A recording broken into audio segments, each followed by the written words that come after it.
I love how my colleagues on the picture department will read a painting, so they're looking at what the colours mean, what the symbolism means, and sort of telling the story because of that. But you can read ceramics as well. What do you read into these? First thing I think of is they don't match. Okay, because of the brown and the turquoise on the saucer? Yeah, okay. That's the first thing I think about them. And then I recognise the symbol on the front of them. So where did you find them? Well, a carpet sale. I was doing carpet sales. I quite like making afternoon tea at home, and I was looking for a cake stand, and I bought a couple of different boxes just of crockery, to be honest. But your initial thought was, they don't really match. Well, they do match, first of all. I mean, this is the right pattern. And these are cups and saucers from a White Star ship.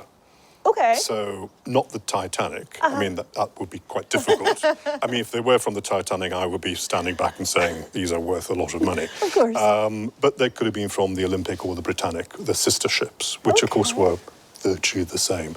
And all the White Star lines had this White Star china. These were from the first class accommodation. So if you went down for breakfast, went for afternoon tea, these are the cups you drink from. And of course, what's great about them, when I said earlier about reading, the shape of them, have you ever thought about why they're that shape? Not really. Well, you are an elegant Edwardian lady in your beautiful lace with your hat and your parasol, and you're coming down for breakfast, and of course the ship is swaying a bit. Your tea is going to be swaying the same, but of course with this curved bit, the tea will slosh and go back in. Wow. So it won't come over your lovely dress. But the awful thing is, they're not actually that nice to drink from because, of course, the cup is curving away. In the design tray, it's called lip feel. So a cup should normally sit on your lip, but of course this curves away. So it must have been a bit weird. I mean, it feels slightly uncomfortable. Of course, it feels daft drinking when there's no tea there. But these are absolutely right, and they've put a lot of thought into the designs. And because of that association with the Titanic, which was built just up the road in Belfast, these are valuable. Okay. Even though you thought they didn't match. Yeah.